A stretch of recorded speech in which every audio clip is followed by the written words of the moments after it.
Assalamualaikum warahmatullahi wabarakatuh.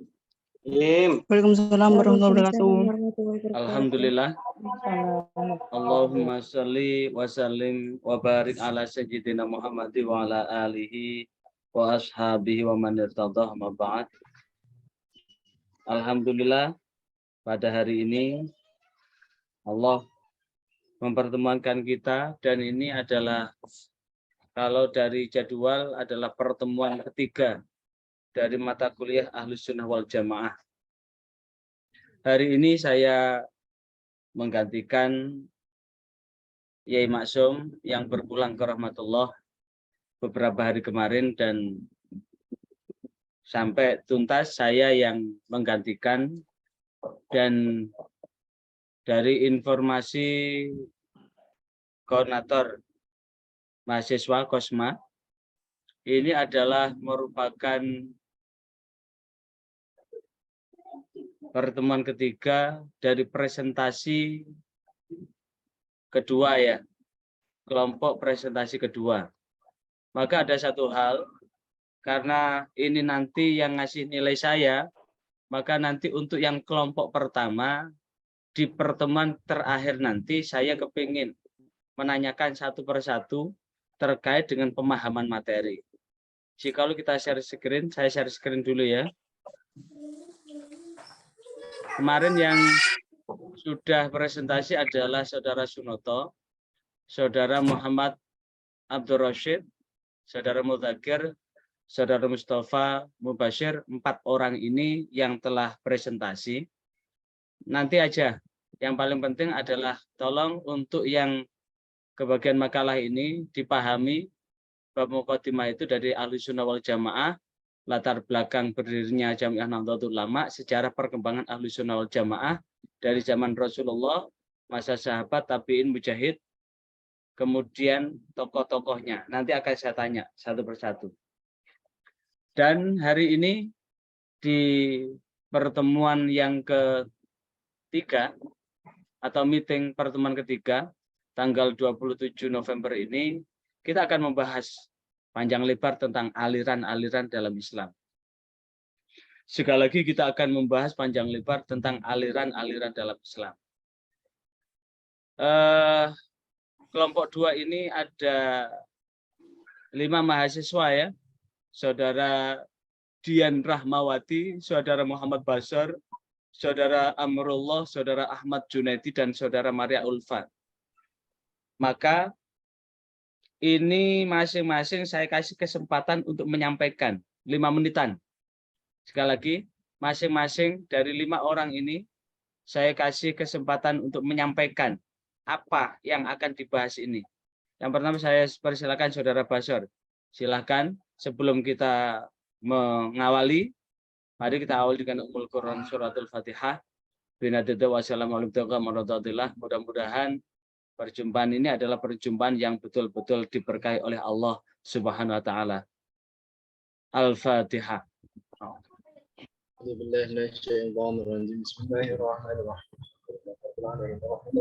Iya kan. Ya karena soalnya terus orang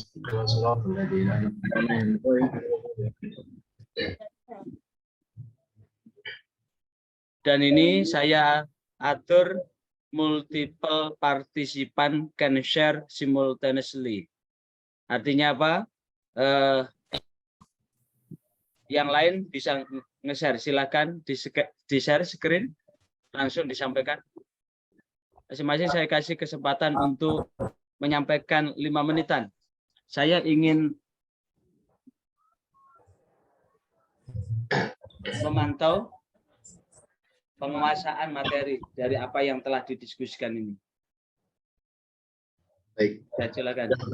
Sudah terlihat, nggih? Ya, sudah. Silakan. Baik. Assalamualaikum warahmatullahi wabarakatuh. Waalaikumsalam warahmatullahi wabarakatuh. Bismillah, alhamdulillah, wassalatu wassalamu ala rasulillah, amma ba'd. Yang kami hormati segenap mahasiswa-mahasiswi pasca sarjana Universitas Mandiri kelas C PAI, wabil khusus kepada Bapak dosen kita, Bapak Dr. Kiai Haji Awi Effendi Anwar, yang senantiasa kita muliakan. Pertama-tama marilah kita panjatkan puji syukur kehadirat Allah Subhanahu wa taala atas rahmatnya kita semuanya pada malam hari ini dapat berkumpul bertetap dalam media Meet Zoom ya, pada mata kuliah Aswaja dalam keadaan sehat walafiat. Kemudian dalam pertemuan mata kuliah Aswaja kali ini kami dari kelompok 2 yang beranggotakan 5 orang, yakni saya sendiri, Bapak Ahmad Juwaini, Bapak Amrullah, Ibu Diah Rahmawati, dan Ibu Maria Ulfa akan mempresentasikan sedikit mengenai aliran-aliran dalam Islam. Namun sebelum membahas lebih dalam, kami mengajak Bapak Ibu sekalian untuk menghadiahkan Al-Fatihah untuk dosen sebelum ini yakni almarhum Bapak Dr. G. Haji Muhammad Maksum MHI yang telah tutup usia 1 minggu yang lalu. Kemudian Al-Fatihah yang kedua kita tujukan kepada teman kita yang hari ini sedang dirawat di rumah sakit, yakni Bapak Abdul Roshid yang tadi siang menghubungi saya bahwa beliau lagi dirawat di rumah sakit. Semoga Allah senantiasa mengangkat penyakitnya. Amin ya rabbal alamin.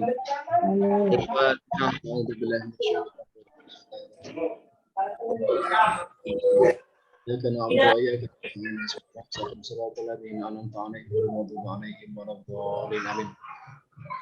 mohon izin untuk Bapak Amrullah untuk mikrofonnya dimatikan dulu, nanti kalau sudah saya berikan izin dihidupkan, nggih, Pak Amrullah. Baik, langsung saja.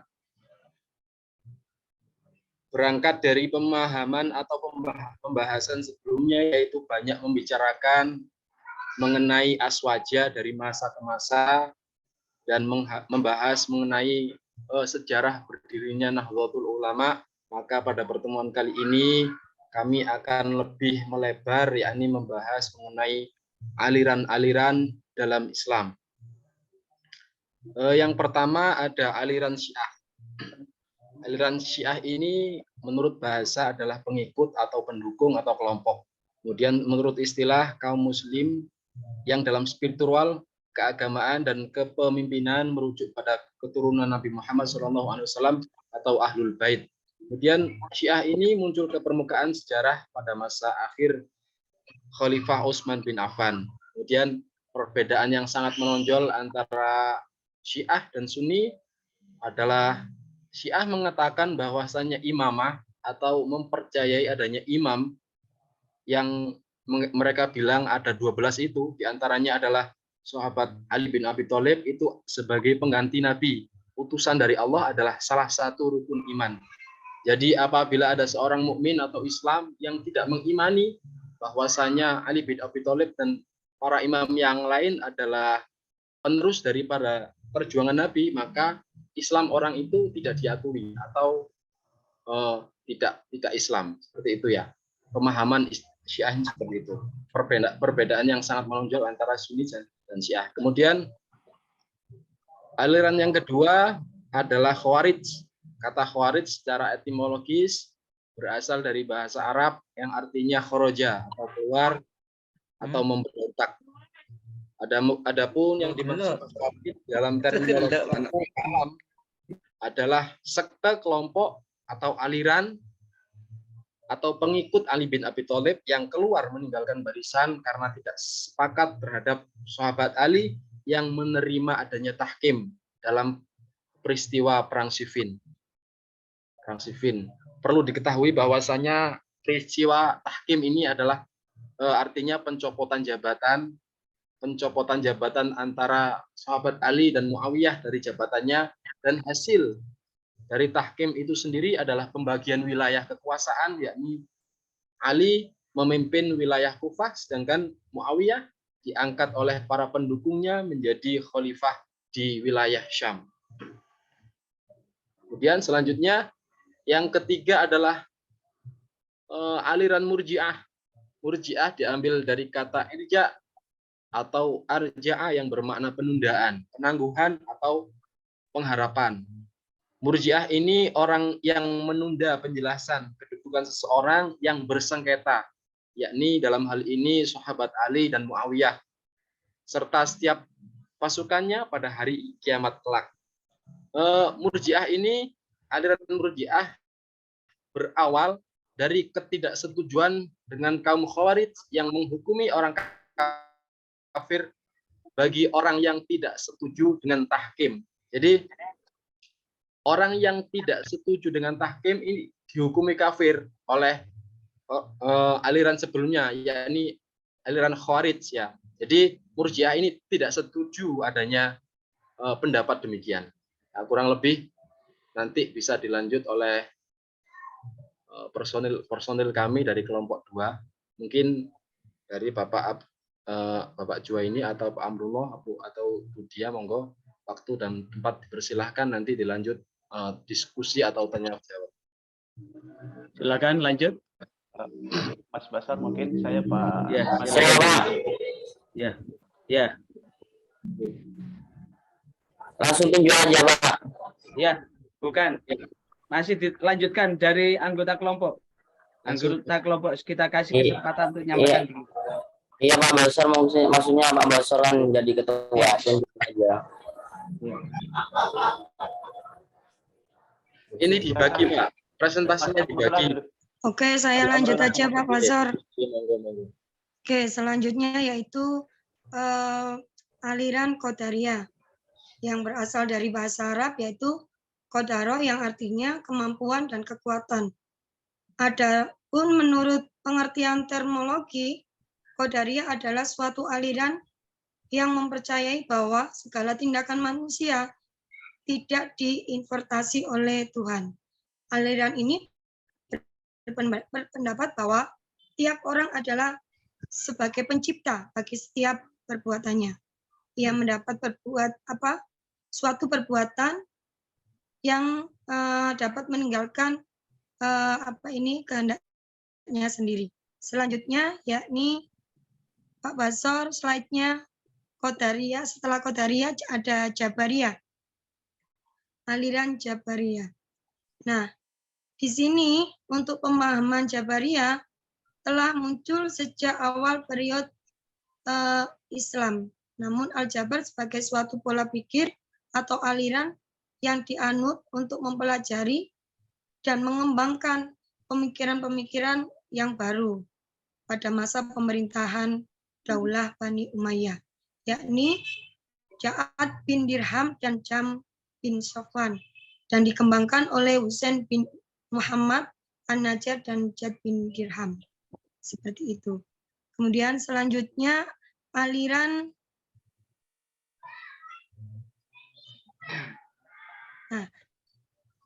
pada aliran Jabariyah ini mengatakan bahwa semua yang terjadi adalah atas takdir dari Allah.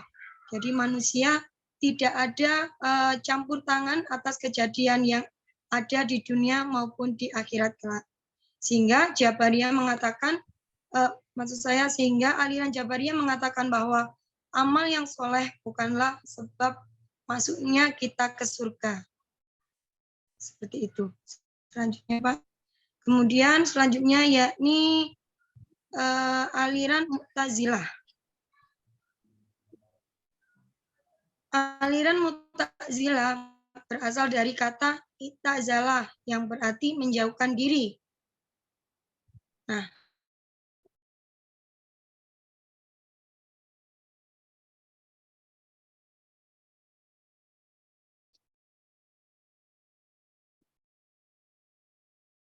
untuk doktrin-doktrinnya yakni al-watwa, al-wa'id, janji dan ancaman.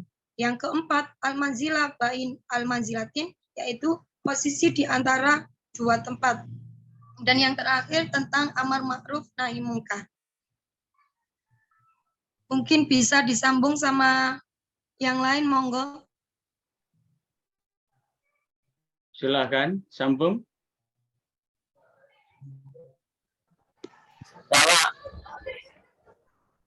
Saudara lanjut. Ada saudara. Pak Amrullah sama Pak Juwaini. Mungkin Pak Junaidi dulu Pak. Ya. Silakan saudara Amrullah.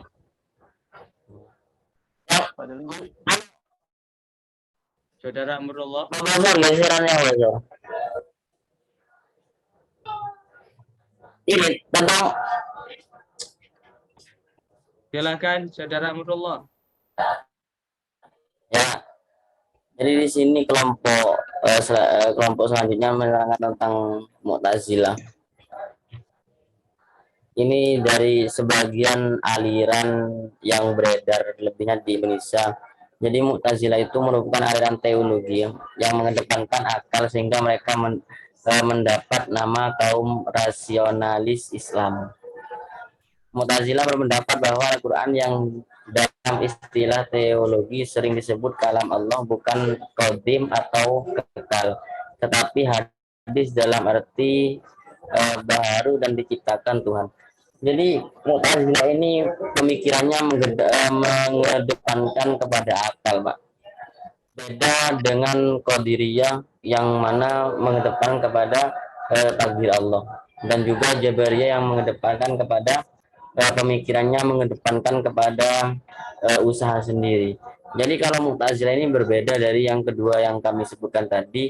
Jadi Mu'tazilah ini hanya aliran yang berpikir yang mengedepankan kepada akal saja, sehingga kalau ada sesuatu yang tidak bisa dicerna menurut akal di situ ya tidak bisa, tidak masuk.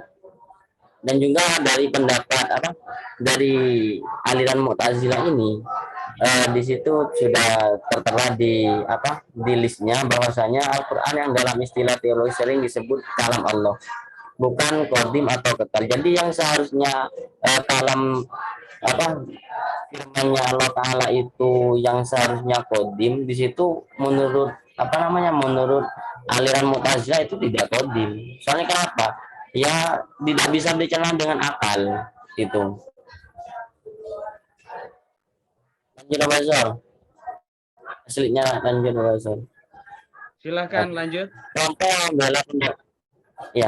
Kelompok membela pendapat Ahlussunnah dengan menggunakan argumentasi rasional yang mengedepankan pikiran tersebutlah nama Abu Hasan Al-Asy'ari di Basrah yang menyatakan dukungan kepada Ahlussunnah dengan metode rasional. Ia membangun teologinya yang kemudian dikenal sebagai teologi Aswaja. Ini juga salah satu kelompok yang mendukung, Mbak. Lanjut Basor. Ya. Oke. Lanjut. Sunni atau yang kita kenal dengan Ahlussunnah wal Jamaah berpendapat bahwa penerus Nabi atau khalifah dapat dipilih melalui konsensus. Ini dari zaman dulu kan ada sedikit pertentangan dari zamannya Siti Aisyah sampai ada peperangan antara Siti Aisyah dengan sahabat Sayyidina Ali itu. Seperti penjelasan di atas, perbedaan yang mencolok adalah di Sunni ada 6 rukun iman yang di dalamnya tidak memasukkan imamah sebagai salah satu rukun. Ya, jadi ini perbedaan tentang akidah. Kalau dalam Ahlussunnah wal Jamaah akidahnya ikut dalam Imam Maturidi atau Imam Asy'ari gitu, Pak. Jadi di sini ada sedikit perbedaan seperti yang sudah kami cantumkan di situ.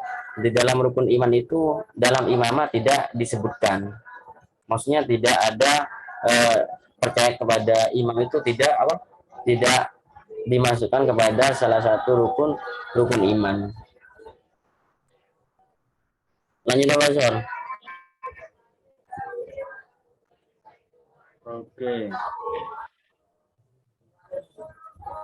Apa kebagian yang lain Pak Sor? Apa tetap saya? Monggo, Teman yang lain. silakan Pak. Saudara Ini Maria Ulfa, kelihatan? Maria Ulfa? sepertinya belum hadir. Belum ada. Oke. Bapak Juwaini. Walaupun oke. Silakan udah tuntas apa belum? Kalau sudah tuntas kita buka tanya jawab. Silakan Pak Langsung Juwaini. tanya aja Pak. Kurang 2 slide sekalian. Ya, silakan. Tuntaskan sekalian. Silakan dituntaskan dulu. Siapa Pak? Ya, Sampaian Pak Amrullah. Pak Juwaini aja yang belum. Pak silakan. ini belum masuk, Pak. Ini sudah hadir. Oh, sudah hadir. Pun Pak, monggo Pak Juwaini. Silakan.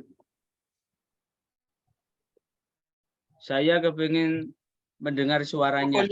Mikrofonnya Pak Zoenjo ini belum di-on kan? Oh ya, mohon maaf. Makasih Mas Basar. Cuman saya menambahkan di sini tentang aliran Mu'tazilah karena tidak bisa melihat PowerPoint-nya ini Mas Basar. Ya, mohon maaf. Seperti yang disampaikan oleh Mbak Dia tadi bahwa aliran Mu'tazilah itu berasal dari kata iktizal yang artinya memisahkan diri. Namun di sana mungkin saya menambahkan bahwa tokoh aliran Mu'tazilah ini adalah yang pertama adalah Wasil bin Atha, lahir di Madinah sebagai pelopor ajaran ini. Kemudian Abu Huzail al-Allab, penyusun 5 ajaran pokok Mu'tazilah yang terkenal yang sudah tadi kalau tidak salah 3 yang dipaparkan oleh Mbak Dia. Kemudian yang ketiga tokohnya adalah An-Nazam, murid Abu Huzail al-Allab. Kemudian yang keempat adalah Abu Hasim al-Jubai. Kemudian tadi yang sebagai doktrin ajaran yang Mu'tazilah yang disampaikan oleh Mbak Dia kalau tidak salah 3, yaitu yang pertama at-tauhid, kemudian al-adal, kemudian al-wa'ad wal wa'id atau janji dan ancaman. Sebagai tambahan adalah manzilah bainal manzilatain, merupakan pemahaman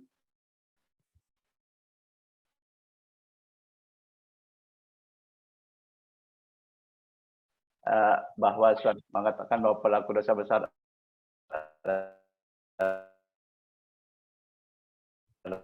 kemudian yang kelima, maaf Mas Basar karena tidak bisa lihat PowerPoint-nya karena saya memakai HP ini Mas Basar. Mungkin nanti teman yang lain bisa menambahkan tentang paham-pahamnya itu aliran Asy'ari. Cuma itu Mas Basar.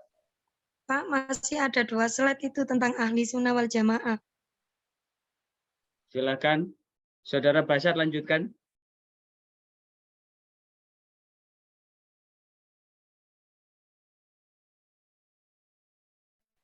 Ini yang pada hari ini kita ikuti bersama bahwasanya banyak yang mengatakan bahwasanya di antara 72 golongan yang akan masuk dalam surga dan selamat adalah aliran Ahlus Sunnah wal Jamaah. Apa Ahlus Sunnah wal Jamaah? Ahlus Sunnah wal Jamaah dapat diartikan dengan orang-orang yang mengikuti sunnah dan berpegang teguh kepada sunnah tersebut dalam segala perkara yang Rasulullah SAW dan para sahabatnya berada di atasnya. Ma'ana alaihi wa ashabi, dan orang-orang yang mengikuti mereka sampai hari kiamat. Seseorang dikatakan mengikuti al-sunnah atau ahlus sunnah jika ia beramal menurut apa yang diamalkan oleh Nabi SAW berdasarkan dalil syar'i. Baik hal itu terdapat dalam Al-Quran ataupun hadis ataupun ijtihad para ulama sahabat.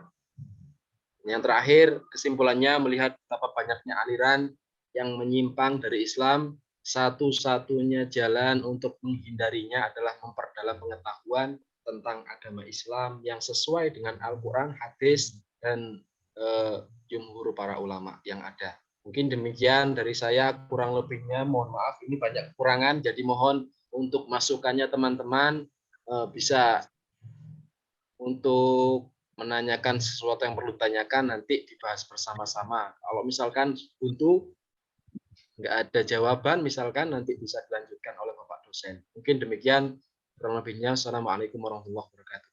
Assalamualaikum warahmatullahi wabarakatuh. Silakan dikeluarkan dulu, kita absen dulu, kita ambil foto dulu untuk memastikan siapa-siapa yang masuk dan siapa-siapa yang tidak masuk. Ya, keluar dulu. Stop screen. Oke. Tolong seluruhnya dinyalakan kameranya. Sekali lagi seluruhnya tolong kameranya dinyalakan. 1, 2, 3. Saya ulang lagi. 1, 2, 3. Oke. Silakan ditanggapi. Jadi untuk pertama saya buka 3 pertanyaan dulu ya. Nanti setelah dijawab baru misalkan masih ada waktu buka pertanyaan lagi. Seperti itu. Silakan. Saya mau tanya nih. Masuk Pak Pasor. Saya dulu ya. Kita dulu, oke.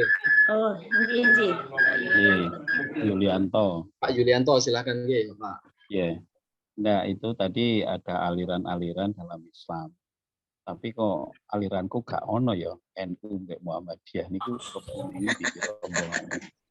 Apa niku termasuk ahli sunnah wal jamaah atau enggak? Oh, kita kan antara NU dan Muhammadiyah sendiri kan juga ada beda-beda gitu.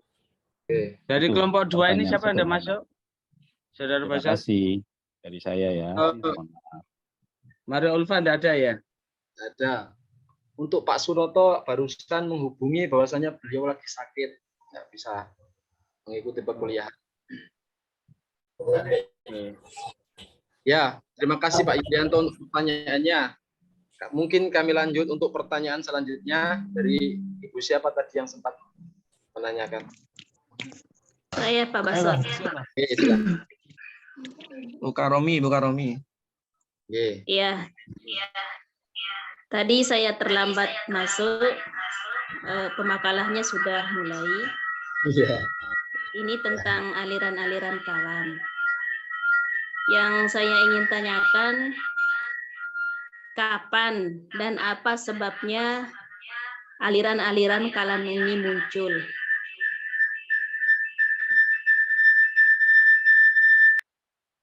Mungkin lebih spesifik bisa dikatakan aliran yang mana, Ustazah? Semuanya, Pak Basor. Oh iya, oke. Kan yang terkenal ini, yang aliran yang besar-besar, seperti tadi aliran Syiah, kemudian Jabariyah, Qadariyah, Mu'tazilah.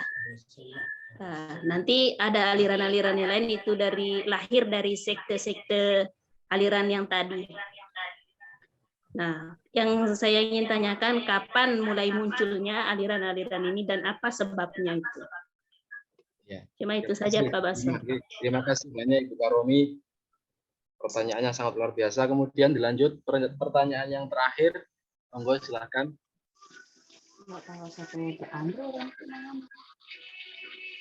Tidak bisa.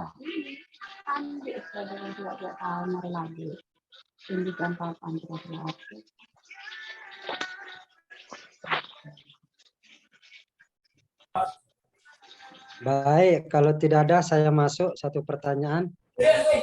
Siapa namanya? Hasbullah. Siapa? Hasbullah. Hasbullah. Ya. Iya.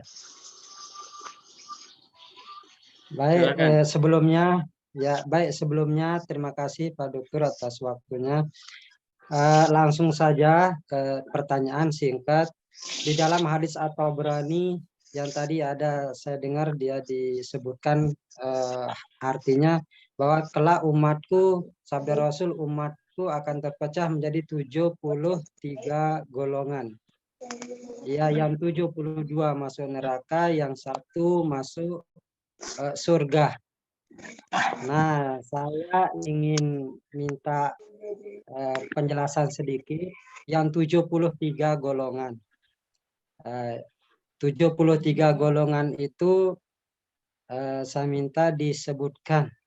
1 golongan sudah jelas Ahlus Sunnah wal Jamaah untuk yang 1 golongan, yang 72 golongan itu yang mana-mana dia sehingga jumlahnya nanti 73 dengan Ahlus Sunnah wal Jamaah. Bisa ditangkap pertanyaan saya Pak Basor? Ya, insya Allah bisa ya. Oke. Ya, demikian.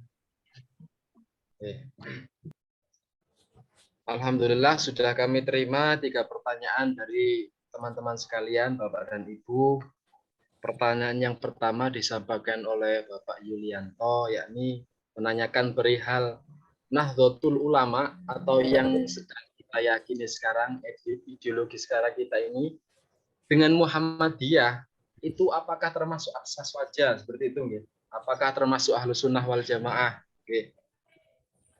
Seperti yang mungkin pemahaman kami seperti ini ya, Jadi NU dan Muhammadiyah ini adalah termasuk aliran Ahlus Sunnah wal Jamaah.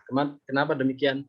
Tadi dijelaskan bahwasanya perbedaan yang sangat mencolok antara Ahlus Sunnah wal Jamaah atau biasa disebut Sunni ya, itu dengan Syiah adalah perbedaannya antara keimanan. Jadi dalam Sunni atau Ahlus Sunnah wal Jamaah atau lebih mengerucutnya NU atau Muhammadiyah itu mengatakan rukun iman itu ada 6 ya. Ada 6. Akan tetapi di dalam Syiah itu tidak 6, akan tetapi 5. Yang perbedaan yang sangat mencolok adalah ini. Percaya adanya imamah atau penerus daripada perjuangan Nabi. Jadi misalkan ada seorang muslim yang tidak percaya bahwasanya imam itu penerusnya Nabi atau imamah, yang salah satunya adalah digelar oleh sahabat Ali, maka keimanan orang tersebut atau keislaman orang tersebut akan gugur. Seperti itu. Jadi kesimpulannya Aswaja adalah NU. NU adalah Aswaja. Muhammadiyah Aswaja adalah Muhammadiyah. Kurang lebih seperti itu. Mungkin ada yang mau menanggapi lebih dalam lagi. Silakan. Pertanyaannya apa, Bang Basar? Masuk. Oke, Masuk. Oke, monggo. Silahkan Pak. Siapa? Oke, siap. Pak Hasbullah, Pak Sahid. Oke. Baik, terima kasih atas penjelasan dari pemantik makalah kali ini. Sepanjang kita ketahui, sebentar Saudara Syahid, biar diselesaikan dulu pertanyaannya, biar tidak terjadi debat kusir. Silakan pertanyaan 1, 2, 3 diselesaikan dulu, setelah itu ada kilas balik ya, biar tidak debat kusir ya. Tuntaskan dulu. Termasuk ini walaupun satu kelompok begini nilainya bisa beda loh ya. Siapa yang paling aktif jawab, siapa yang paling aktif menyampaikan.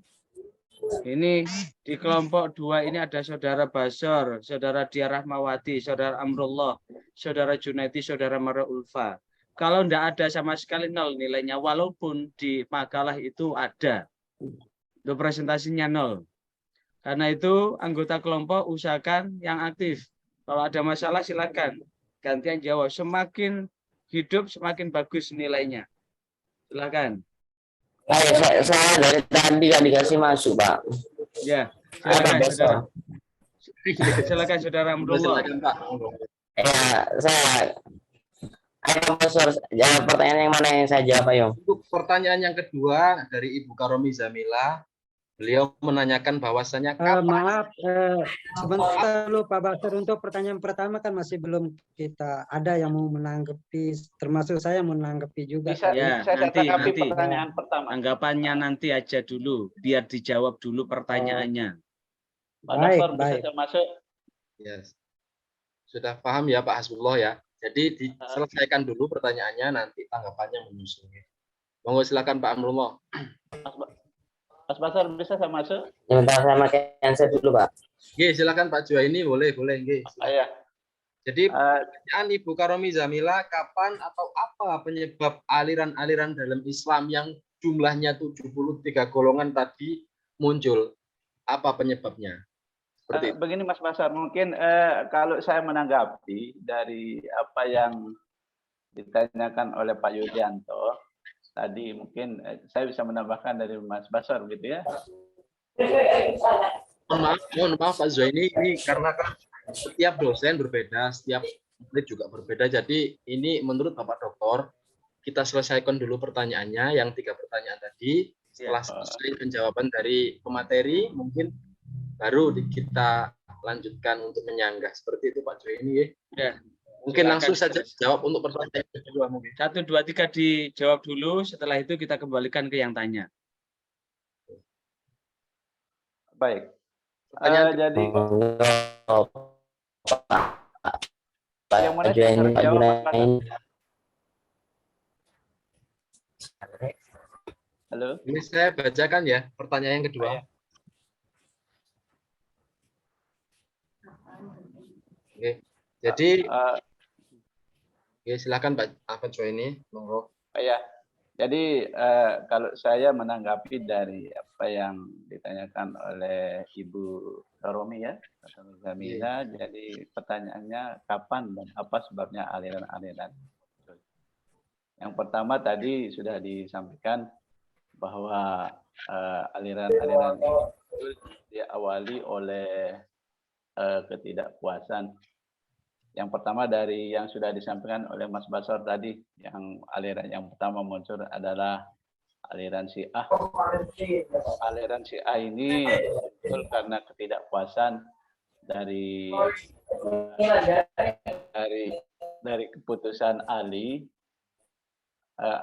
Syiah ini yang pertama ini merupakan pendukung dari Ali bin Abi Thalib.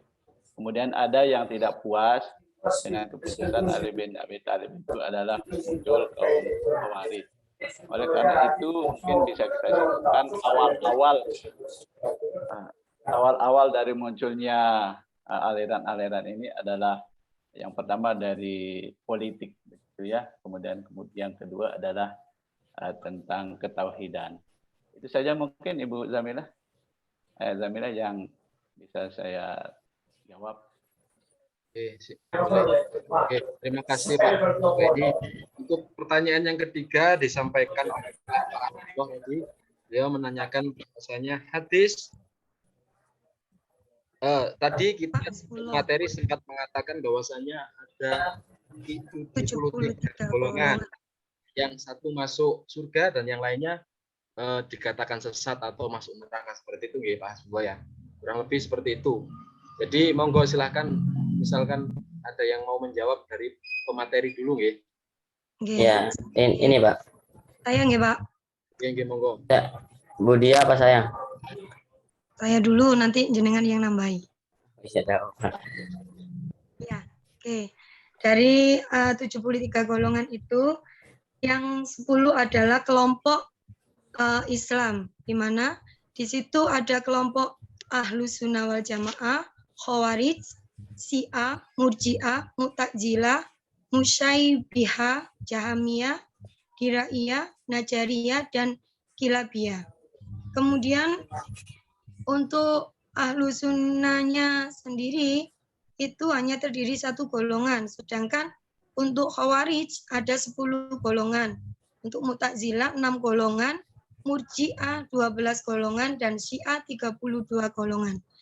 Sementara itu antara Jahamiyah, Najariyah, Dirariyah, dan Kilabiyah memiliki satu kelompok saja, sedangkan Musyaibihah memiliki 3 golongan. Nah, itu tadi untuk 73 kelompok dalam Islam yang sudah saya sebutkan tadi. Mereka yang satu adalah Ahlus Sunnah wal Jamaah, yang 72 kenapa mereka termasuk masuk neraka ya, tadi dijelaskan seperti itu. Nah, karena mereka takut dan berharap. Nah, ketakutannya kenapa? Ketakutan akan siksa dari Allah. Maka dari itu mereka berharap mendapatkan ampunan dan kemurahan hatinya dari Allah. Cukup dari saya, barangkali Pak Amrullah bisa menambahkan. Terima kasih. Ini kalau menambahkan nanti tambah perbedaan satu kelompok ini nanti Bu. Tambahkannya aja. Iya. Jadi jadi referensi dari Bu Dia itu saya tidak tahu referensinya dari mana. Tapi saya coba mencoba menerangkan apa yang sudah saya ketahui ya.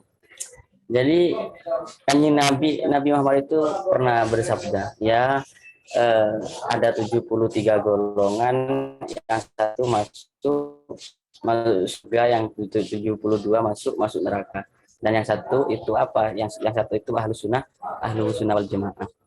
Jadi gini, jadi dari ke 73 golongan itu terbagi menjadi 7 aliran, yang mana aliran satu Mu'tazilah. Ini apa? Ini Mu'tazilah ini hamba yang hamba itu menciptakan perbuatan mereka. Jadi beranggapan aliran tersebut bahwasanya yang menciptakan perbuatan itu adalah mereka. Iya, mentiadakan bisa melihat Allah Ta'ala kelak. Jadi aliran Mu'tazilah ini beranggapan bahwasanya kelak di surga ini tidak bisa melihat. Itu sebagian dari keyakinan Mu'tazilah. Ini terpecah menjadi 20 golongan. Jadi Mu'tazilah ini ada 20 golongan, dan Syiah ini ada 22 golongan, dan Khawarij ada 20 golongan, Murji'ah ada 5 golongan, Najari ada 3 pecahan, 3 golongan, dan juga Jabariyah ada 1 golongan, dan Musyabbihah ada 1 golongan. Lah, dari kelompok yang saya sebutkan tadi, yang masuk neraka itu bukan berarti yang dimaksud dengan perbedaan di sini adalah perbedaan tentang akidahnya. Ya, makanya di situ adanya aliran tersebut yang terpecah itu karena apa? Karena perbedaan akidah. Kalau kita beda dalam segi syariatnya seperti fikih dan lain sebagainya, itu tidak termasuk seperti yang diterangkan oleh Pak Basor tadi. Seperti halnya kita NU sama Muhammadiyah itu itu tidak masuk, itu masih dalam lingkup satu golongan. Karena apa? Karena keyakinan dalam akidahnya itu sama. Beda halnya dengan Qadariyah yang mengatakan bahwasanya semua yang terjadi itu kehendaknya diri sendiri, kehendaknya oleh tangan. Nah, itu kan beda pemahaman. Jadi yang dimaksud dengan 73 golongan itu semua yang perbedaan akidahnya saja. Itu, Pak. Baik. Terima kasih Pak Amrullah. Jawabannya sangat luar biasa menurut kami. Jadi 3 pertanyaan tadi sudah kami jawab. Mungkin masih banyak kekurangan, mohon maaf. Jadi mohon maaf dan dilanjutkan untuk sanggah. Sanggahan silakan disanggah. Disanggah untuk pertanyaannya yang pertama, Pak ya. Pertanyaan boleh. NU dan Muhammadiyah apakah termasuk aswaja? Monggo. Dari jawaban saya tadi mungkin ada yang kurang, mau disanggah. Silakan. Yang mau menyampaikan sanggahan. Baik, saya masuk Pak Basor. Jadi saya di sini bukan untuk menyanggah, hanya istilahnya menambahkan. Jadi jawaban dari Pak Basor tadi sudah bagus. Cuma di sini saya ingin tambahkan, karena adalah forum diskusi. Jadi antara Nahdlatul Ulama dan Muhammadiyah, seperti yang disampaikan Pak Basor tadi, mereka berdua adalah Ahlus Sunnah wal Jamaah. Termasuk organisasi Nahdlatul Wathon yang berpusat di Lombok. Semua itu adalah termasuk Ahlus Sunnah wal Jamaah. Mana buktinya? Pertama, paham Ahlus Sunnah wal Jamaah itu adalah Khalifah Abu Bakar, Khalifah Umar, Khalifah Utsman, dan Khalifah Ali. Keempat Khulafaur Rasyidin itu, baik itu NU, baik itu Muhammadiyah, baik itu Nahdlatul Wathon, semuanya mengakui, menghormati, memuliakan. Sedangkan kalau yang Syiah itu Khalifah Abu Bakar, Khalifah Umar, dan Khalifah Utsman mereka laknat. Hanya yang mereka terima adalah Khalifah Ali bin Abi Thalib. Nah, dari kedua contoh pemahaman antara Ahlus Sunnah dan Syiah ini, berarti Nahdlatul Ulama, Muhammadiyah, Nahdlatul Wathon itu adalah Ahlus Sunnah wal Jamaah. Itu dalil kuat bukti. Kemudian kita datangkan juga pemahaman daripada Ahlus Sunnah wal Jamaah. Ahlus Sunnah wal Jamaah berpaham bahwa Nabi yang terakhir diutus oleh Allah adalah Nabi Muhammad Sallallahu Alaihi Wasallam. Sedangkan paham Syiah ada Nabi setelah Nabi Muhammad, yaitu Mirza Ghulam Ahmad. Nah, Itu sebabnya Nahdlatul Ulama, Muhammadiyah maupun Nahdlatul Wathon, mereka meyakini Nabi Muhammad adalah nabi yang terakhir. Tidak ada nabi setelah Nabi Muhammad. Sedangkan Syiah mengakui ada. Nah, berarti Nahdlatul Ulama, Muhammadiyah berarti Ahlus Sunnah wal Jamaah sejati. Mungkin itu salah satu dalil yang kita datangkan bahwa Nahdlatul Ulama maupun Muhammadiyah adalah Ahlus Sunnah wal Jamaah. Mungkin itu sekedar menambahkan. Demikian Pak Dokter. Terima kasih. Silakan yang lain. Bisa menambahkan lagi? Silakan. Oh iya Pak. Ya, silakan saudara Karomi. Angkat sanggahan aja Pak, jangan tambahan Pak. Ya, sanggan. Ya. Silakan saudara Karomi. Menyanggah dengan jawaban tadi, silakan. Mau menyanggah? Mungkin Pak Yusuf Pak, karena belum beliau dari tadi. Oke, Pak Yusuf, silakan. Kalau dari, baiklah saya Muhammad Yusuf akan menambahkan sedikit. Kalau menyanggah, soalnya sudah setuju semua antara NU dan Muhammadiyah itu memang secara sama, Ahlus Sunnah wal Jamaah. Karena akidahnya sama. Dan yang perbedaannya hanya sedikit, paling kita praktiknya saja, seperti kunut, juga tahlil. Sedangkan untuk keseluruhan secara akidah Ahlus Sunnah wal Jamaah sama NU sama Muhammadiyah itu sama. Karena mengapa? Saya kan berasal dari Sumatera, Padang. Di Padang itu kan mayoritas Muhammadiyah. Nah, ketika saya ke Madura yang mayoritas NU, setelah saya analisis sama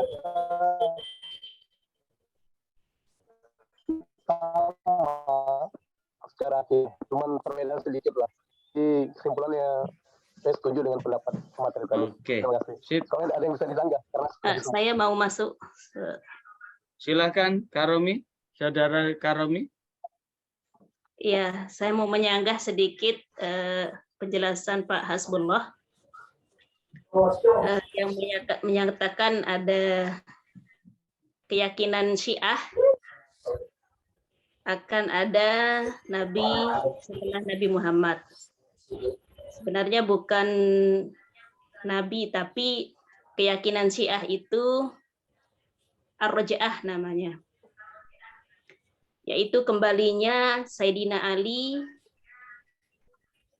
bersama Nabi Muhammad besok ketika akhir zaman gitu, sebagai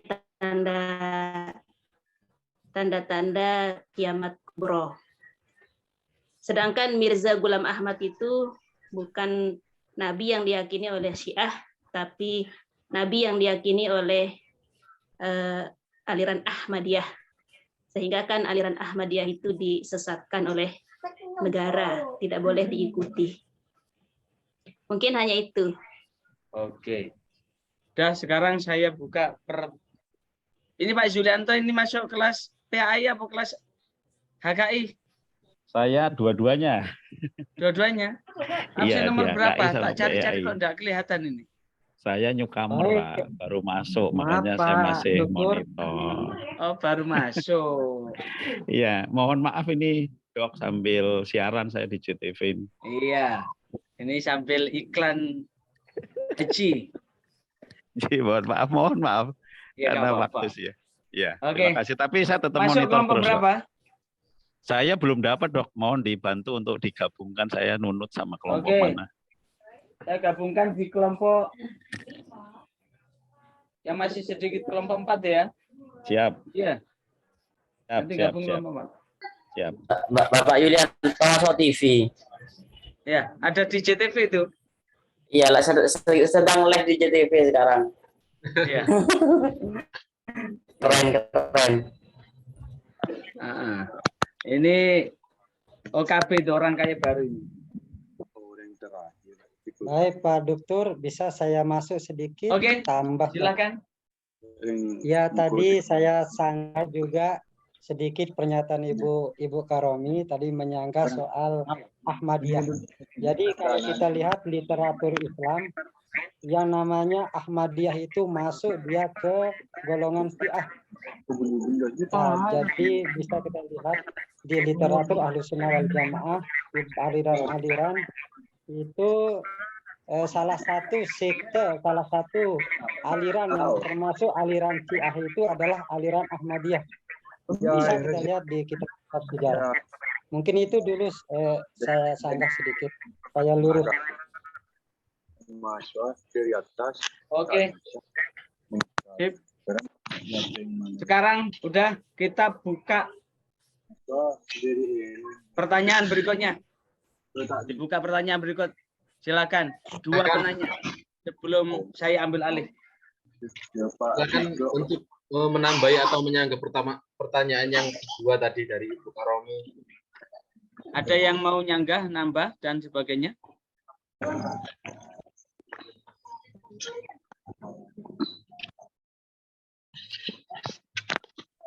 Pertanyaannya tadi seperti ini, kapan atau apa sebab aliran-aliran dalam Islam itu muncul? Dan tadi sempat dijawab oleh Ibu Dia. Mungkin ada yang mau menyanggah.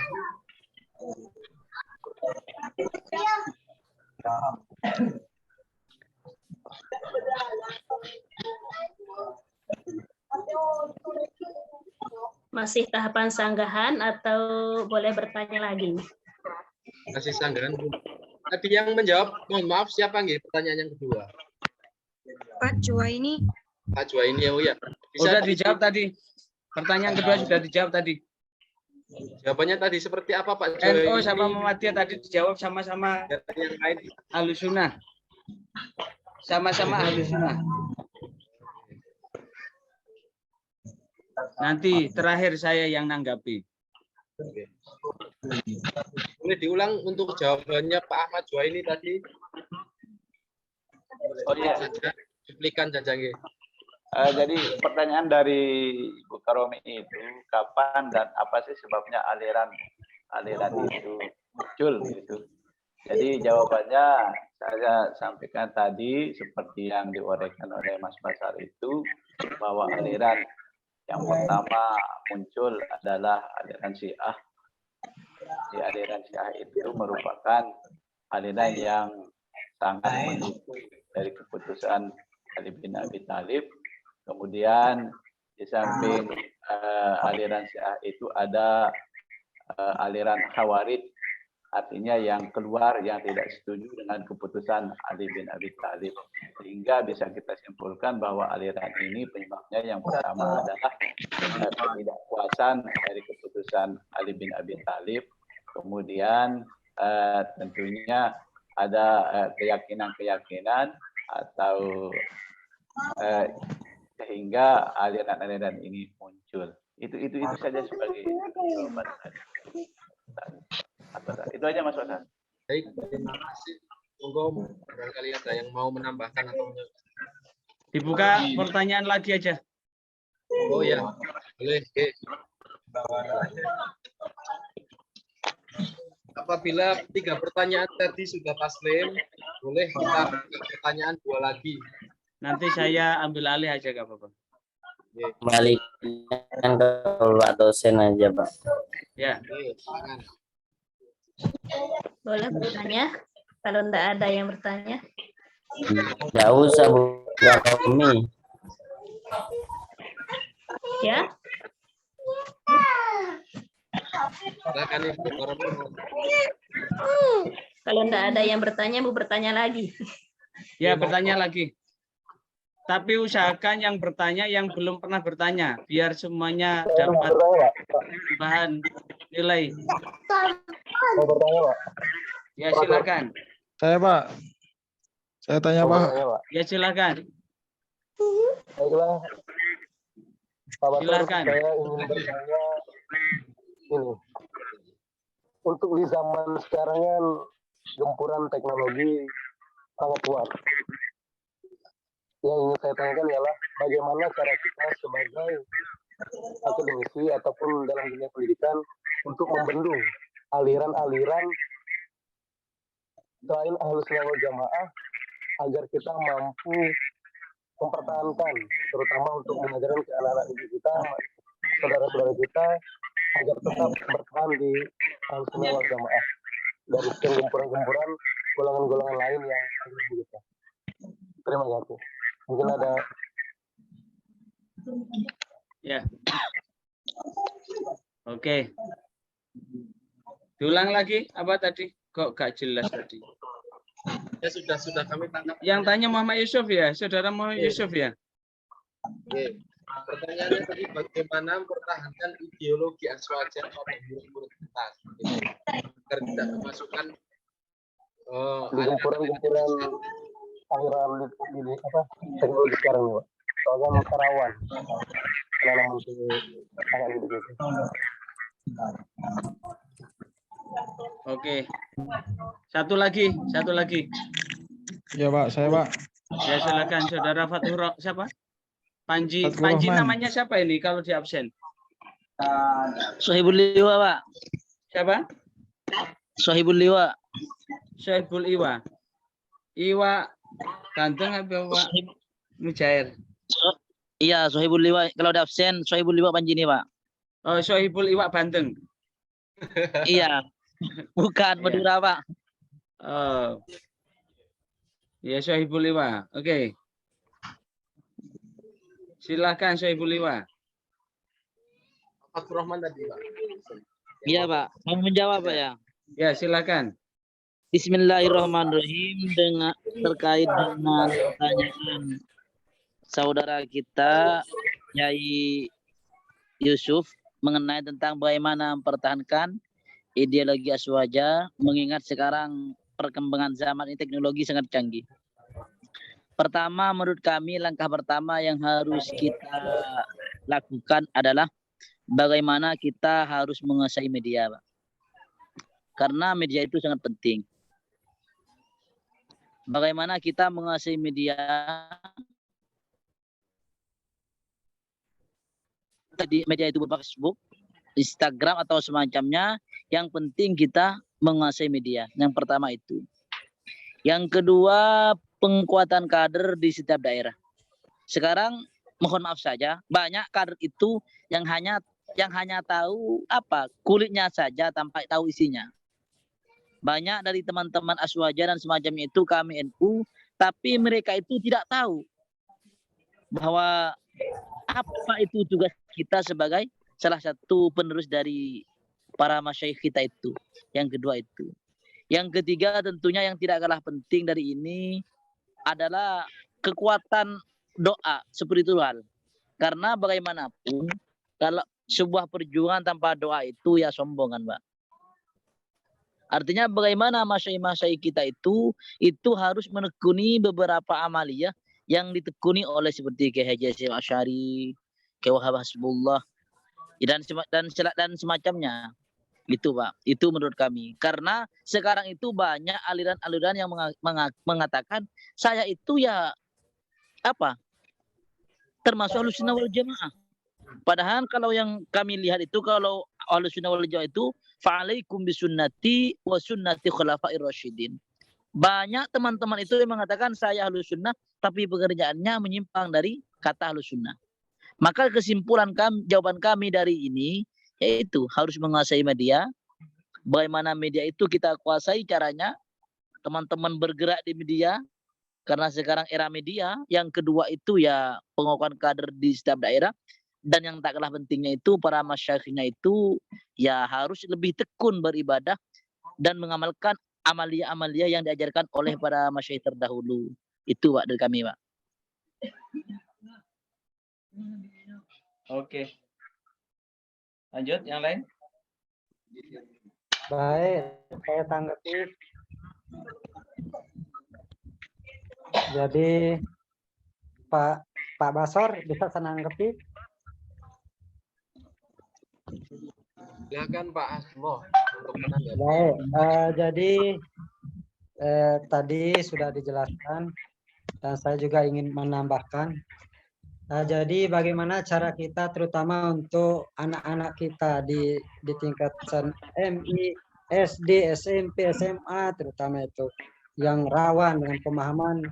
Jadi menurut saya yang pertama itu kita ajari mereka tentang aliran-aliran ini. Kita pahamkan mereka aliran ahlu sunnah wal jamaah. Kita jelaskan dulu mereka apa itu aliran ahlu sunnah wal jamaah. Kemudian kita apa itu aliran Syiah, aliran Khawarij, Mu'tazilah, semua itu kita jelaskan dulu kepada anak didik kita. Kita pahamkan mereka. Karena sekarang kita lihat karena kurangnya mereka dipahamkan tentang aliran-aliran itu, maka mereka tidak bisa membedakan mana ahlus sunnah wal jamaah dan mana yang bukan ahlus sunnah wal jamaah. Itu sebab pemahaman yang kurang pada mereka. Ya, itu yang pertama. Kemudian yang kedua, setelah kita pahamkan mereka, kemudian kita sampaikan kepada mereka bahaya daripada aliran-aliran yang bukan ahlus sunnah wal jamaah. Contoh bagaimana bahaya daripada Syiah. Kita pahamkan mereka. Karena sering sekali antara ahlus sunnah wal jamaah dengan Syiah itu mereka abu-abukan. Itu yang banyak kita lihat. Maaf, kalau bisa saya ambil contoh sekarang. Yang banyak diserang itu adalah Kalimantan Timur oleh aliran Syiah.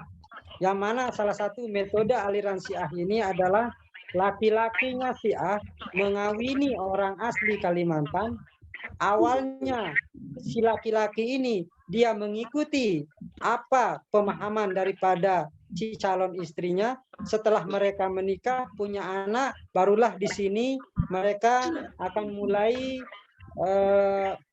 mulai bagaimana supaya istrinya, anaknya, keluarga daripada istrinya mengikuti alirannya dia, yaitu aliran Syiah.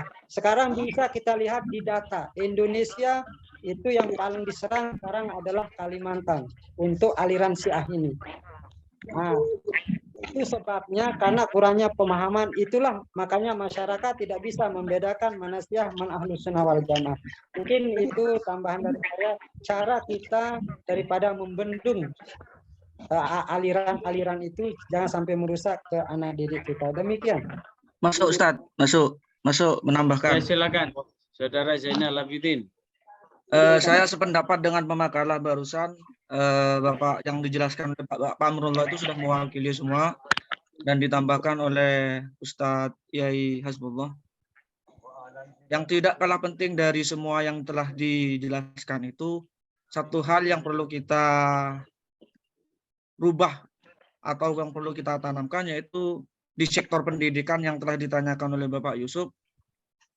Sekarang fenomena itu jarang dilihat, bahkan muatan pendidikan yang ada di lembaga-lembaga itu jarang sekali muatan aswaja itu dimasukkan. Sehingga untuk mengkader, katanya Bapak pinjam bahasanya Pak Amrullah, untuk pengkaderan ini kalau hanya kita ngomong dan ini itu, kita tidak bisa. Kalau kita tidak bisa memberikan muatan lokal di dalam sebuah lembaga tersebut. Nah, disinilah para pendidik, tugas kita semua, lebih-lebih kalau di Bangkalan ini, Ustadz, lembaga yayasan itu alhamdulillah itu sangat banyak sekali. Dan akan tetapi untuk menemui muatan lokal aswaja ini yang menjelaskan tentang aswaja ini untuk mengkader anak bangsa ini sangat sedikit sekali. Sehingga ini perlu perhatian khusus untuk kita semua, bagaimana cara mengkader anak didik kita. Tidak jarang kita temui di jalan-jalan, kalau kita jalan sambil lalu lah kita tengok kanan dan kiri, anak-anak kita ini sudah dimanjakan dengan jet-jet yang sangat murah dan insya Allah itu akan menjerumuskan kepada hal-hal yang kurang baik. Maka dari itu pendidikan agama ini, pendidikan aswaja ini sangat penting diajarkan di usia yang sangat dini sekali. Jadi menurut saya bukan hanya 3 hal itu, yang lebih pokok daripada ini adalah kurikulum yang ada di pendidikan, baik itu pendidikan formal dan formal yang berbasis madrasah khususnya, ini pendidikan atau pelajaran aswaja harus diadakan, mau tidak mau. Sehingga kader dari NU ini akan kuat. Nah, selain daripada itu, organisasi yang tumbuh dari naungan NU ini harus digalakkan. Jadi saya sepakat sekali dengan apa yang sudah dipaparkan oleh teman kita di kelompok dua ini. Ya, mohon maaf atas segala kekurangannya. Oke. Baik, saya ambil alih ya. Kita tinggal beberapa menit lagi ya. Saya, Pak. Gimana, Pak, Bagus. ini saya, Pak? Ada mau yang nanggapi satu orang? Saya kasih kesempatan untuk nanggapi yang belum ngomong sama sekali. Saya tanya, Pak.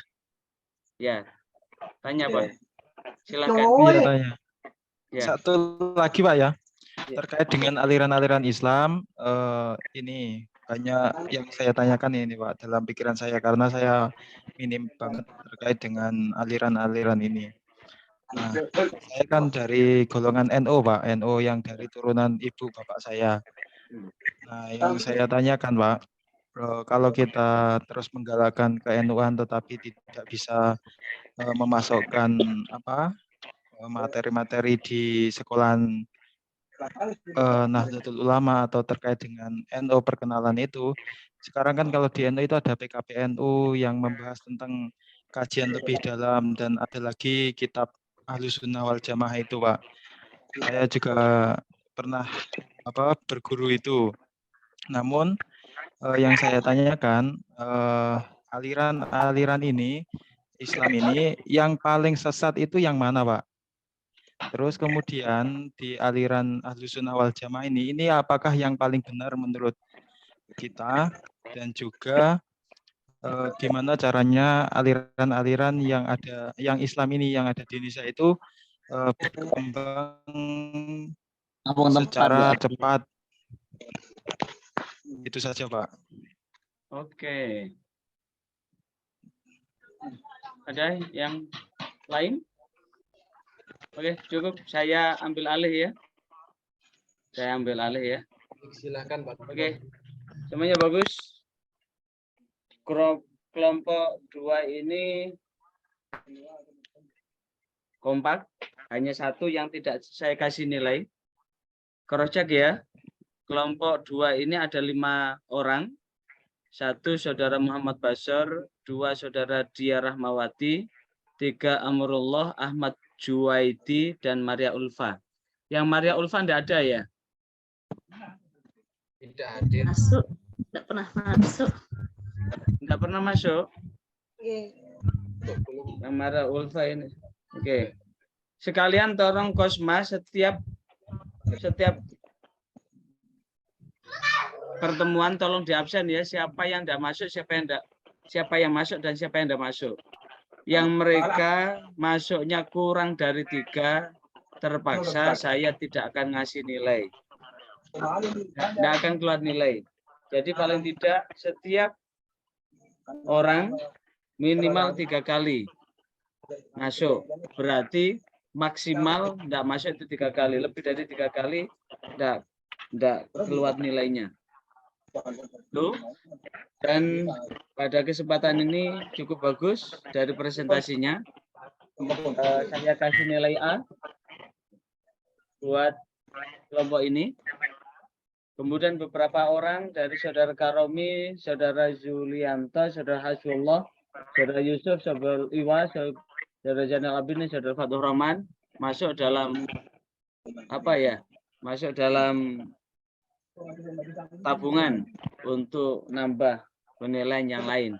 Jadi satu sisi presentasinya, yang kedua bagaimana cara menanggapi dan cara menyampaikan. Cuma untuk makalahnya tolong diperbaiki ya, referensinya, marojeknya, atau daftar pustakanya, atau catatannya, atau pengambilan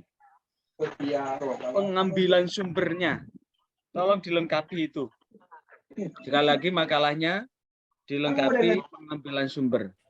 Dari beberapa pertanyaan, kapan aliran-aliran kalam itu muncul? Ya, kapan aliran-aliran kalam itu muncul? Tadi sudah disampaikan Betul, kalau aliran kalam itu muncul sejak terjadi konflik antara Muawiyah dan Ali. Tapi di awal saat Muawiyah dan Ali itu masih hidup, tidak separah ketika kedua-duanya sudah wafat. Sekali lagi, tidak separah ketika kedua-duanya telah wafat. Di zaman Ali hanya mengikuti Ali. Di zaman Muawiyah, cuma yang paling parah adalah Khawarij. Khawarij itu betul-betul begitu mereka keluar dari grupnya Ali dan memusuhi Muawiyah, maka seluruhnya dianggap kafir. Ada satu hal yang menjadi catatan, bahwa sebuah aliran yang di situ tersinyalir ada aliran sesat, ketika mereka mudah sekali menjustifikasi, sekali lagi, mereka mudah sekali menjustifikasi orang yang ada di luar dirinya dengan kata sesat, dengan kata-kata yang seperti itu. Jadi sejak kapan? Ya sejak ada konflik itu, sejak tahkim itu. Sejak arbitrasi antara Muawiyah dan Ali. Saat terjadi arbitrasi itu kan tidak terjadi masalah apa-apa kan. Cuma kemudian kelompok tasyayyu itu kemudian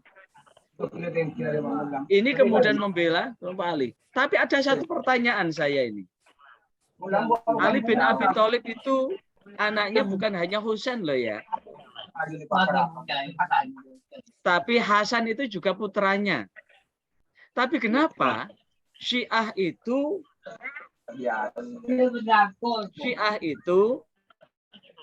diambil dari keturunan Husain? Ini ternyata ada primordialisme dari Persia. Karena istri dari Husain itu adalah bangsawan dari Persia. Jadi ada beberapa piranti-piranti yang sudah menyampur di situ gitu. Sudah menyampur di situ. Tapi sekali lagi, Syiah itu tidak semuanya sesat loh ya. Di antaranya yang sangat dekat dengan Ahlus Sunnah wal Jamaah, di antaranya adalah Syiah Ja'fariyah. Jadi sebetulnya amalan NU itu ya hampir mirip-mirip dengan amalan Syiah juga. Sekali lagi, amalan yang ada di NU itu hampir mirip-mirip dengan amalan yang ada di Syiah. Dengan satu catatan bahwa saat muncul di permukaan saat ini, kehadiran mereka tidak menghina, menista Khulafa Rasyidin dan sebagainya, maka ada beberapa hal hati-hati dengan berbagai fitnah. Karena bagaimanapun juga antara kebenaran dan kebohongan itu beda-beda tipis. Hanya orang yang punya hati nurani aja yang bisa memilah dan memilih mana yang benar dan mana yang tidak benar. Kemudian kalau ditanya NU dan Muhammadiyah itu bagian yang mana? Yang jelas jawabannya NU dan Muhammadiyah itu termasuk kelompok Sunni. Termasuk kelompok Sunni. Sunni loh ya. NU dan Muhammadiyah itu termasuk kelompok Sunni. Tapi kalau kemudian mengatakan wal jamaah, tunggu dulu. Wal jamaah tunggu dulu. Kita ingatkan kembali dari materi kemarin. Barangkali kemarin sudah dibahas ya. Tentang konsep Ahlus Sunnah wal Jamaah.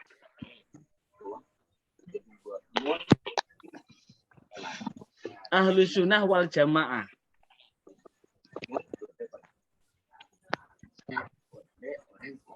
Siapakah Ahlus Sunnah itu? Orang-orang yang mengikuti sunnah Rasulullah wal Jamaah dan pengikut-pengikut Rasulullah. Nah, maka ini terpraktekkan dalam urusan ubudiyah. Urusan ubudiyah misalkan Kalau kemudian apa yang terpraktekkan di kalangan NU itu kan ada beberapa yang sering dikenal dengan amalan tahayyul bid'ah hurafat yang nanti akan dibahas oleh kelompok berapa nanti. Ya, Pak. Nah, yang dikatakan bid'ah diantaranya apa? Sholat tarawih 20 rakaat. Padahal itu adalah ijma sahabat saat khalifahnya Umar bin Khattab. Saat khalifah Umar bin Khattab. Kata wal jamaah itu adalah mengamalkan amalan-amalan ini. Wal jama'atu ma ittafaqa alaihi ashabur Rasulillah. Yang dikatakan al jamaah adalah ma ittafaqa alaihi, apa yang sudah disepakati ashabur Rasulillah, sahabat-sahabat Rasulullah. Fi khilafatil a'immati arba'ati khulafir rasyidin al-mahdiin.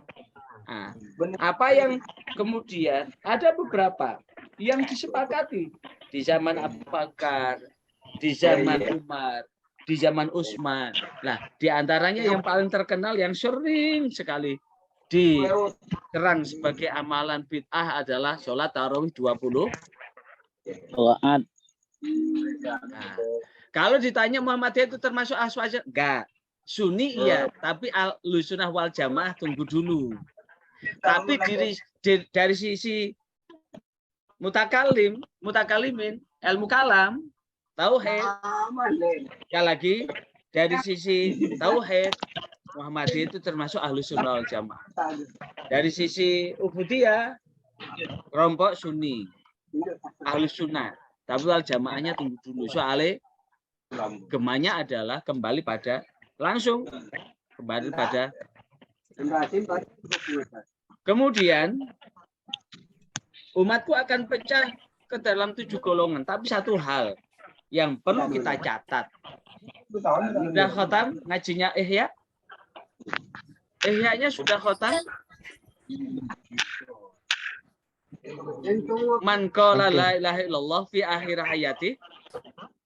Man qala la ilaha illallah fi akhir hayati. Apa jawabannya? Dakhalal jannah. Dakhalal jannah kan? Man qala la ilaha illallah fi akhir hayati dakhalal jannah. Artinya apa? Hati-hati dalam urusan sesat menyesatkan orang. Selama di dada ini tetap la ilaha illallah Muhammad Rasulullah, tetap masuk surga. Cuma syataf tariku ummati, akan pecah umatku itu jadi 73 golongan itu. Dalam urusan apa? Dalam urusan menyelamatkan akidah. Dalam urusan menyelamatkan akidah. Tapi ingat, tidak ada satupun apakah ahlu sunnah wal jamaah itu langsung masuk surga atau masuk neraka dulu. Tidak ada yang tahu kan? Tidak ada yang tahu kan? Termasuk ini loh, yang hadir ini. Apakah langsung kemudian nanti meninggal langsung masuk surga? Tidak ada yang tahu kan? Tidak ada, Pak. Tidak ada yang tahu. Itu berarti bahwa hati-hati dengan term-term yang seperti itu. Karena bagaimanapun juga, ini ada satu renungan yang perlu kita renungkan. Sebuah kehidupan akan terjadi kekacauan, chaos. Tantangan kita di dalam beragama itu ternyata adalah berkembangnya cara pandang, sikap, dan praktek beragama yang berlebihan. Ekstrim. Kalau tekstual, kalau segala sesuatu tidak ada hitam di atas putih, ada ayatnya dan hadisnya, langsung justifikasi adalah bid'ah. Wa kullu bid'atin dolalah. Wa kullu dolalatin finnar. Langsung ini di Sidoarjo itu ada satu sekolah yang anak TK-nya langsung murid-murid TK-nya dibilangi, Bapak kamu itu masuk neraka loh ya. Kenapa masuk neraka? Bapak kamu itu melaksanakan bid'ah. Apa bid'ahnya? Tahlilan.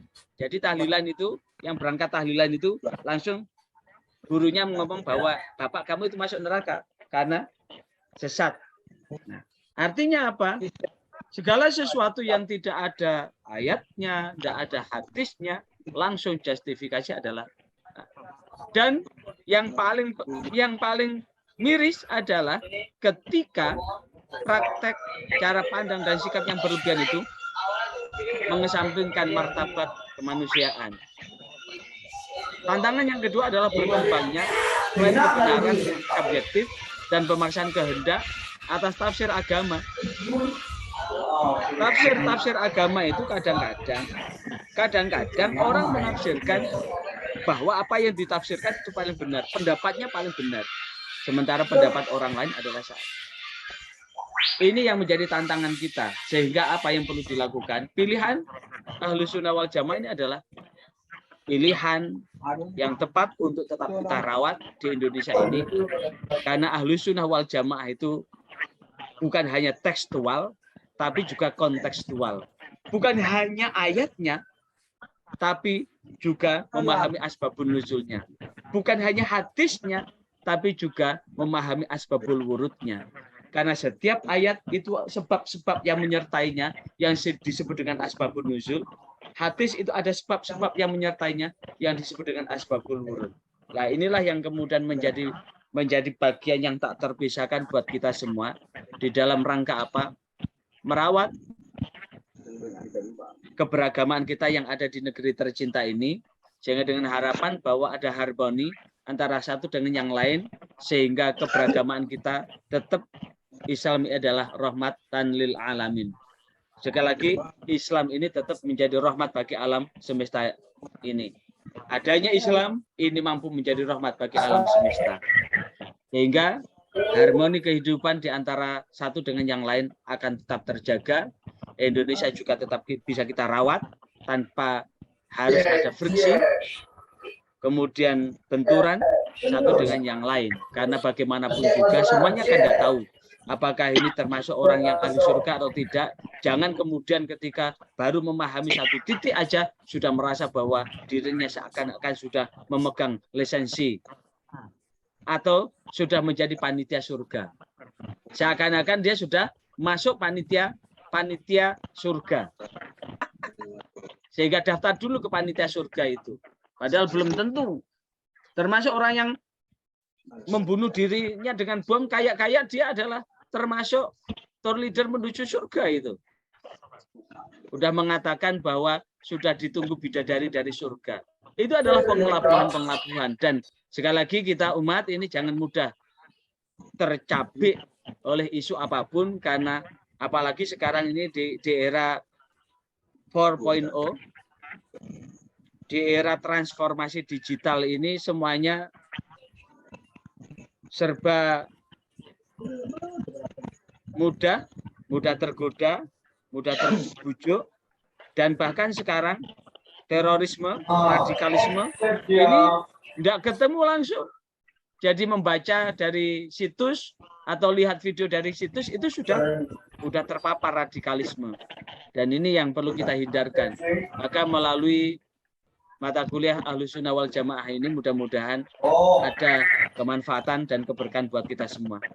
Sebelum kita tutup, ada satu barangkali ada yang ingin tanya, saya persilakan. Ini Pak. Ya. Makalahnya ini yang perlu. Ya, silakan. Mohon maaf Pak, mau bertanya. Ini jam perkuliahan apakah setiap aswaja nanti malam atau boleh diadakan pagi aja atau siang?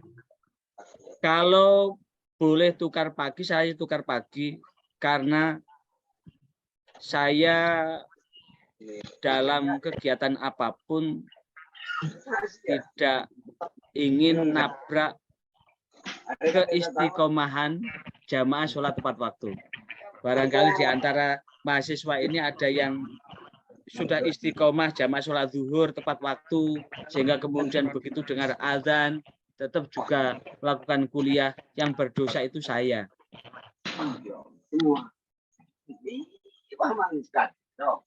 Sehingga kalau nanti bisa ditukar dengan jam pertama, alhamdulillah saya akan tukar jam pertama aja. Jikalau tidak, kita ketemu malam begini. Monggo. Nanti akan kita komunikasikan. Atau agak mundur sedikit, habis asar, monggo. Yang penting habis sholat lah. Jangan antara kita kuliah itu ada adzan. Karena sunnahnya kan jelas. Ada 3 hal yang menjadi istimewa buat kita semua. Pertama adalah amal yang paling utama. Yang kedua adalah amal yang paling dicintai oleh Allah. Yang ketiga adalah amal yang mendekatkan ke surga adalah as-sholatu ala waktiha. Biar seluruhnya ya senantiasa disayang oleh Allah, dicintai oleh Allah, dan tetap mendapatkan hal yang paling utama. Monggo. Gimana? Saudara Basar?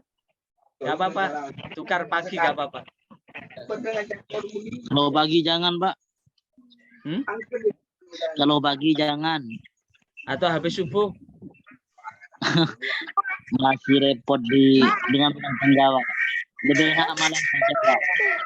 Asar, Pak. Habis subuh saya senang sekali itu. Kuliahnya habis subuh. Aku kalau malam minggu jam 8 rada bunek aku. Minggu malam siaran aku itu jadwal. Ya, itu Ya. Pak.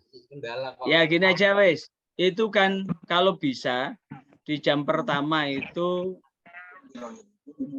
7.30 sampai 9.30, kemudian 9.30 sampai 11.30. Lanjut. Gimana kalau begitu? Sehingga setengah 12 sudah selesai. Setuju sekali, setuju, saya sangat setuju. Begitu adzan sudah selesai gitu. Oke? Iya. boleh tambahkan memang kalau setiap hari akan memang mulai dari jam 10 sampai setengah 12, Pak. Sebenarnya itu. 10 sampai setengah 12. Ya, nggak apa-apa. Mulai aja jam 10 sampai setengah 12 ya. Nggak apa-apa. Mungkin dikerucutkan 1 jam saja juga boleh. Tapi yang 30 itu subhat loh buat saya loh ya. Saya setiap pertemuan begini dikasih HR 750.000. Mestinya 2 jam. Dan kemudian yang 1/4 itu subhat loh ya.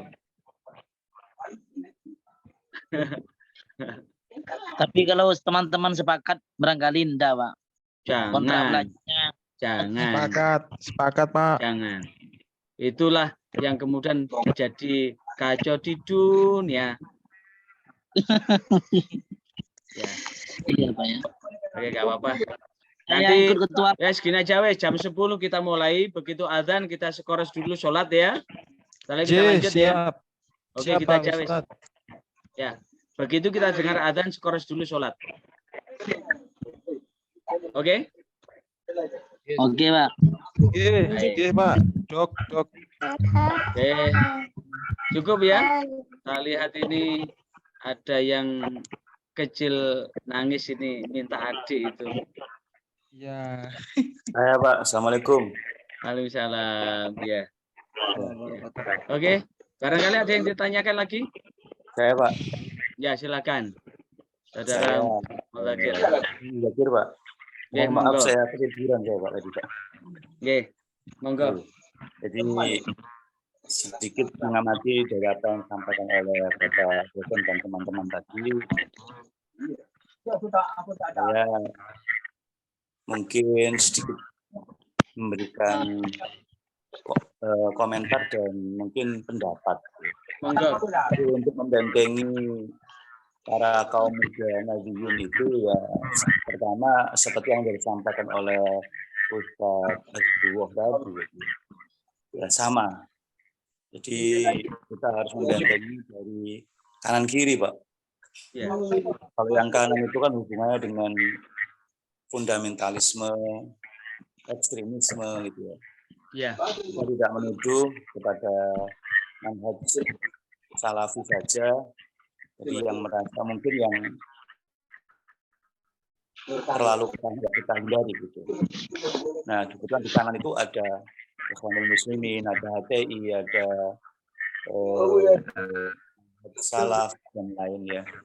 Meskipun manhaj salaf itu dalam kapan hari sempat diprotes oleh lembaga dakwah NU bahwa kalau bisa Wahabi itu dilarang oleh pemerintah. Tapi terakhir saya mengikuti berita itu, ternyata MUI itu menyampaikan bahwa bagaimanapun Wahabi itu tetap Sunni. Jadi dan kita menjadi makmum bagi orang yang imamnya Wahabi itu sah. Jadi juga kaum tua-tua di Nahdiyin juga memberhentikan, istilahnya bolehlah melarang, tapi jangan sampai meminta bubar gitu ya. Mungkin kita di semacam penyadaran Wahabi dan manhaj salaf itu juga ada yang berbeda juga. Nah, yang kedua juga sebelah kiri, Islam liberal itu juga kita hindari juga. Jadi sekularisme itu juga kita hindari. Karena beberapa banyak anak-anak muda NU yang berada di liberal ya, di jaringan Islam liberal itu juga lumayan mengganggu pemikiran itu. Khawatirnya nanti malah jauh dari nilai-nilai dari Ahlussunnah wal Jamaah. Dan meskipun tidak semua pemikiran kecil itu jelek. Intinya kita kenalkan semua lah. Nah, kita posisi kita itu bisa, termasuk Syiah tadi. Kalau tadi Ustadz Bapak Doktor menyampaikan tidak semua Syiah itu terlarang atau mungkin jelek gitu ya. Ada Jabariyah dan yang mana itu hampir mirip. Ya memang kita akui, memang beberapa amalan kita hampir mirip. Tapi kita juga perlu kenalkan kepada anak-anak kita yang mana yang memang mirip dan yang mana yang memang menyimpang gitu. Jadi intinya kita sebagai guru harus memperkenalkan semua dan kita tekankan kepada anak-anak didik kita atau mungkin keluarga kita posisi NU di tengah-tengah, tidak menghakimi, tidak menjustifikasi, karena sesungguhnya kebenaran seperti ini adalah kebenaran semu, al-haqqu min rabbik, bahwa kebenaran itu adalah milik Allah. Kita nggak bisa bahwa orang ini kita masuk surga, mereka nggak masuk surga, enggak. Jadi kita di tengah-tengah. Saya pikir itu Ustaz untuk memberikan pemahaman kita atau mungkin anak-anak didik kita. Semua kita kenalkan dan posisi kita adalah wasatiyah di tengah-tengah. Ya, itu tersuwun, terima kasih. Oke, langsung saya jawab aja ya. Ada satu hal sebetulnya. Dari Syiah apa yang bahaya? Syiah itu secara umum itu taqiyah. Tahu taqiyah? Menyembunyikan, mengkamuflase. Ibarat apa itu? Lon begitu bisa mengkamuflase. Taqiyahnya itulah yang kemudian secara internum dia jelek-jelekan Abu Bakar, Umar, Utsman, bahkan menerakan-rakakan narasi-narasi ceramahnya itu selalu menistakan Abu Bakar, Umar, Utsman. Narasi-narasi khutbahnya itu selalu mencaci, memaki. Itu yang tidak baik pada Syiah. Itu yang kedua, dari sisi mut'ah. Jadi ada beberapa penekanan yang itu memang membuat kondisi internal umat Islam itu terbelah begitu. Itu. Kemudian berkaitan betul bahwa Salafi, Wahabi itu Sunni, tapi Sunni yang radikal. Sunni yang radikal, dan itu tidak cocok untuk berkembang di Indonesia memang dengan radikalisme yang gampang-gampang mengkafir-kafirkan gampang memurtad-murtadkan, itu yang sebetulnya perlu dihalus. Dan ibarat orang buta mengenali gajah, baru pegang ekornya, baru pegang perutnya, baru pegang kakinya, baru pegang telinganya, baru pegang belalainya, sudah mengeluarkan pendapatnya. Yang kemudian orang yang berbeda dengan pendapatnya dianggap salah. Yang ketiga, pemahaman yang tekstualis. Tekstual itu betul-betul kaku. Dan ini yang perlu kita hindarkan. Dan ini saya share ya. Tantangan kita sekarang.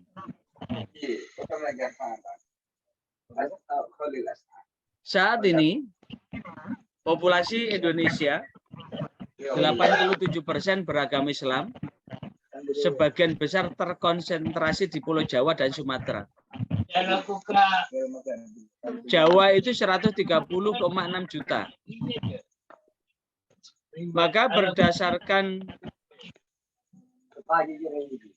BPS dalam sebuah laporan hasil sensus penduduk tahun 2010 yang lalu menyatakan bahwa 87,18% penduduk Indonesia merupakan penganut Islam, sisanya penganut agama lain. Jika dihitung secara jumlah, maka populasi penduduk Islam di Indonesia di tahun itu ada 207 juta. 176 jiwa, kemudian sisanya dari agama lain. Dari jumlah ini ada tantangan tersendiri buat kita. 56,7% ini masyarakat sudah mulai meninggalkan desa. Lebih apa? Lari ke kota, sehingga menjadi masyarakat urban. 62,8% ini masuk kelas middle class yang memiliki daya beli lebih, sehingga lebih banyak konsumtifnya. Dan 34% adalah millennials. Sehingga dalam perilaku usia 20 sampai 39 ini betul-betul hidupnya ada di gadget. Sekali lagi, hidupnya betul-betul ada di gadget. Pola hidup sekarang ini adalah mengikuti pola hidup milenial. Pola hidup milenial adalah pola hidup yang belanja tidak butuh toko lagi. Hanya lewat apa? Lewat gadget. Mau beli baju udah tidak perlu ke toko lagi, cukup ditunggu di rumah.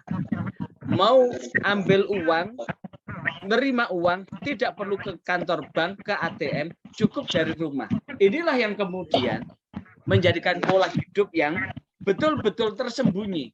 Dan ini yang kemudian menjadi catatan buat kita untuk mengantisipasi itu. Dari 274,9 juta total seluruh penduduk, ternyata pemakai mobile connection itu ada 345,3 juta atau 125,6% dari jumlah populasi yang ada. Berarti satu orang itu memiliki nomor ponsel lebih dari satu. Dan 73,7% atau sebanyak 202,6 juta ini ternyata pengguna internet aktif. Dan inilah yang kemudian pengaruh global, pengaruh radikal, pengaruh liberal, ini ada di sini. Sehingga jikalau tidak terbentengi secara bijak pada mereka sejak dini, maka inilah yang kemudian rentan. Mungkin rentan di pendangkalan imannya, mungkin rentan di radikalismenya, mungkin rentan di liberalisme, atau bahkan rentan di ateisnya. Dan Turki aja sekarang banyak yang ateis itu. Generasi muda banyak yang memilih ateis itu.